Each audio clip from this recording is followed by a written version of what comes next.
Hello, my name is Angel Poventude. I'm a freight train conductor for CSX Railroad.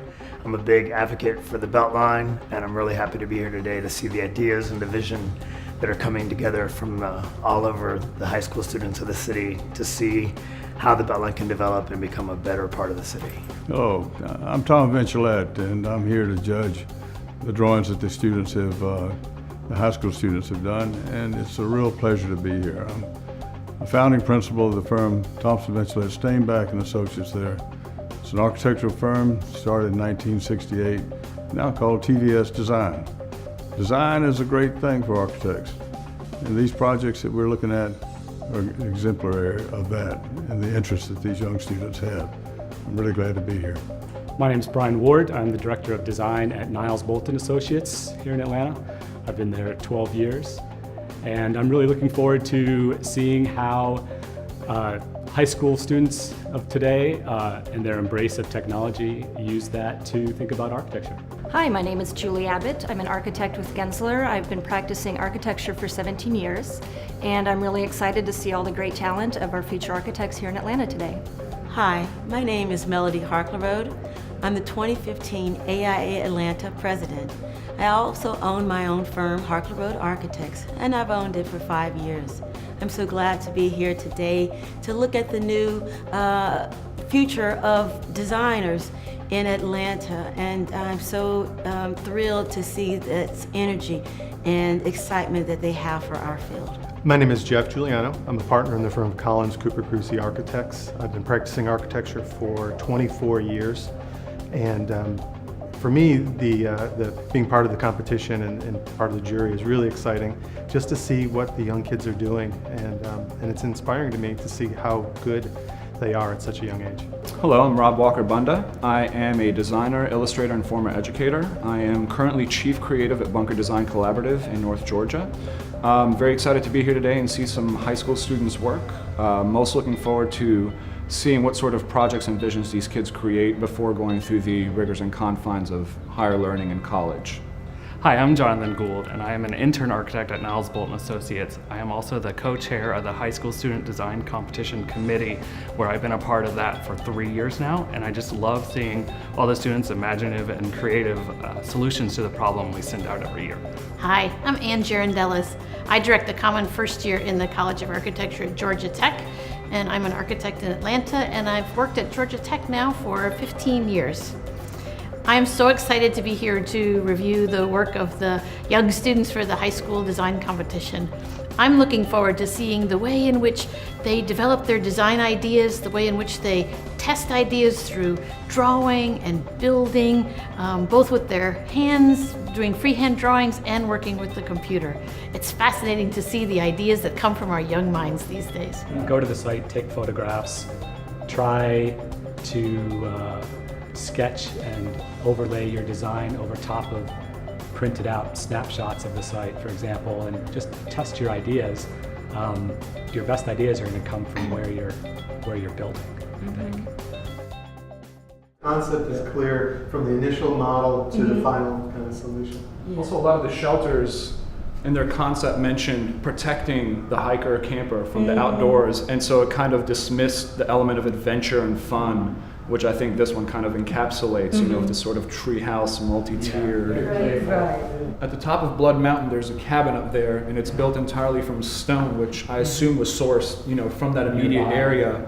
And so I think in looking at all of these, and in looking at the ones that we didn't choose, you know, the treehouse concept is the one that feels to me most like it could be easily built on site, maybe by, you know, volunteer Boy Scouts coming there, harvesting wood that's already fallen, whatever.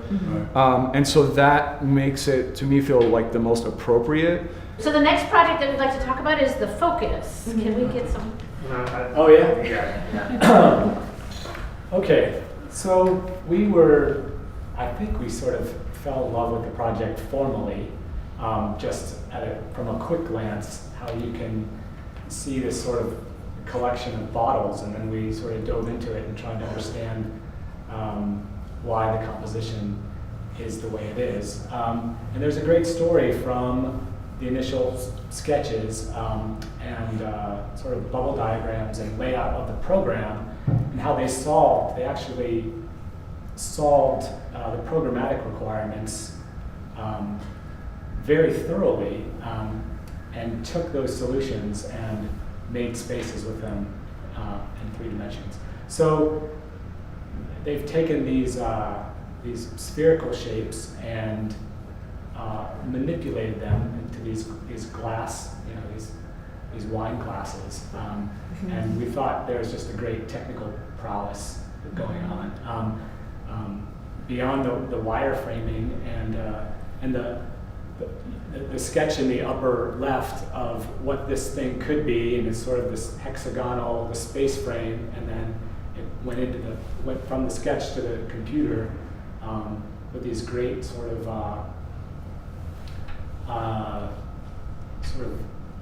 Gary-esque, really emotive forms that just work really well with the program.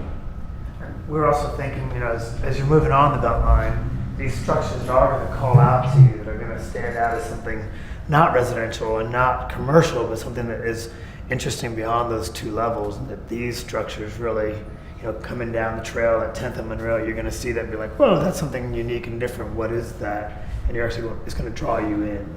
And it's going to change as you're moving along. Yeah, It's very where the three-dimensional. light is going to probably make shadows and refractions and. It's a nice composition of these conical forms, or these, bulbous forms.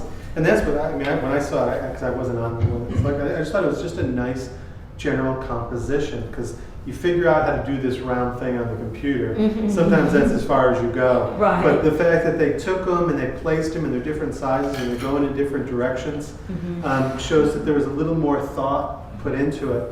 And then you think about this project at night too, right? So it has an experience during the day, but at night it could be really something spectacular. course, It's like right. candle. And I think that's where the sketches come from. So you see what he wanted with the sketches, and the fact that he was able to get it with the computer model, I think shows very good technical skill. And I love how loose that initial sketch is, where it's literally just blobs with light and dark, and it just slowly takes on more and more shape. This one thing that we kept sort of beating on is this idea that, like, you draw something and it's loose and it's flowing and it's great, and then as soon as it carries over into the computer, it becomes rigid and loses its soul. And I mean, that site plan on the bottom right there, that's sort of that aerial view. I mean, that's just like a beautiful graphic, even apart from architecture or the idea or anything else. So this whole structure and building becomes, one of these things that like would develop its own nickname amongst people. Like everyone would have their own sort of identification for it, and I think that's probably one of its greatest strengths, is how much character it has. Right. And what a courageous designer, that character didn't subside as the project moved forward, but looking for new ways to represent that. Each new step in the project looks at what can this form become. It's very 21st century. It's like 60 years ago, this would have been a collection of cans. And now it's not, I'm really excited. I'm so glad that you guys brought this one forward. what do we? I like it very much too. I think it's not just nighttime. I think daytime too. The way light would move through a thing like this would be great. Actually, I think the botanical garden should move over to this. Do you think it goes too far, like comparing this one to the visitor center, where this one's a lot more almost humble in its approach with a roof overhanging kind of like height? Do you think that this goes too far in its expression, like this is the belt line, like Well, look at I it? think what you need to consider is there are 2 different sites. This is first one's by the skate park, which has a very different interesting. level of activity around it, whereas More this one is dense. right at 10th and Monroe, which is high activity, high impact, lots of High stuff. high visibility, Yeah. right. So the last project I'd like you to take a look at is this very colorful one down here, the Visitors Beltline. We enjoyed its, well, first of all, its representation, which is a very different style than what we've been seeing. So this is a student very capable with sketching and markers, and it was really, gave a different quality to the project. We think that the form of this project is simple and clear and really quite beautiful. And what's interesting is that this student also is really developing the textures and the materials in the building. So it is a very, very refined They did all that skill with markers. with too. marker. The plants are beautiful. Yeah. So future designer for sure here. What other things about the project did you enjoy that should be foregrounded? I just think the major move is very strong. Just the gesture. arch, like that's just a good gesture and kind of sheltering it, but also welcoming. And is I think it's a strong concept to start with, and I think they really went off from there in a very good way to create light coming through and create a screen that becomes a roof. I think is. The photo montages are really evocative, really good. Well, I think that's really Yeah, engineering, that's what you want to do. You want to see it. You Yeah. want to visit the site and see. I gotta tell you, it's really pleasing to me to see some hand drawn. I know. Yeah. Yes. Yeah. Because you And have to several. search, you know, and keep working over it. I was in looking at this proposal. It's kind of a testament to Atlanta that the car is so central to our lives, and to have to me the only concerning thing about the site was having the parking lot on the belt line, and there shouldn't be any parking lot there at all. Right. But you would want to see them maybe enlarge the building and create an entrance from the belt line into the building because it's so creative. Or extended parking Yeah. building. You can see that. You can see that second level of the building being an entranceway Yeah. into Yes. the belt line, so they have a dual entrance.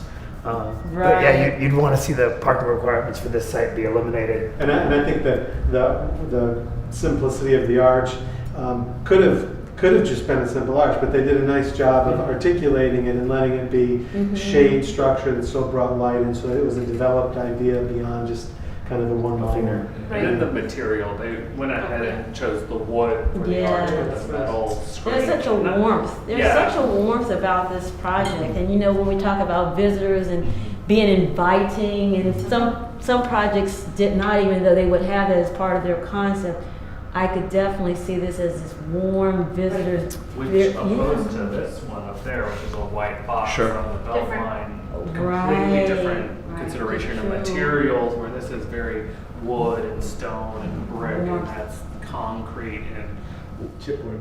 A lot of the concepts that we read, people will talk about, you know, bringing the outside in and not separating the interior space from the belt line, and their solution was just putting glass around the entire thing. And what I really like about this one is that the structure itself really creates an ambiguity between the exterior and interior, and it encloses outside space and opens up interiors. Right. So it really does create this sort of inside-outside space for you without taking you away from the belt line or removing you from what you're there to see.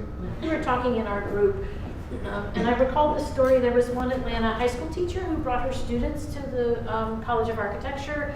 She was interested in her students not only understanding as part of the high school design competition about how to design from a brief that they were given, but what are the resources in Atlanta? And so she brought her students by, and I took her through the Georgia Tech studios, and I said, this is a conversational tour where we're going to talk with the students and ask questions. And we had a wonderful time, and she brought her class through it. By the time we got to the bottom of the building where she'd been through many studios, she said, Anna, I just realized something very important that I wasn't expecting. And I said, what's that? She said, I realized that I've been teaching my students how to draw, but I haven't been teaching them how to design. Yes. And I think that that's a really important point. And that as we're deciding kind of who are the winners of this competition, we don't want to reward drawing for drawing's sake. We really want to reward design, strong design, and everything that you've brought up, all these ideas are very, very important. And so you're at a point now where you're deciding kind of what are the highest priorities in the decision-making process. So is everybody ready with their 3 votes? But I would add, in terms of the what you want to call iceberg, is that I like it, but I would like it at another site. I really do. And I think, and again, I want to be mindful, and I think our students need to be mindful in terms of the site and the context in the neighborhood. And I just see it in a more high profile, a busier area, and not at that site. How many, raise your hand if you think that the future of the architecture profession is in good hands? And there's just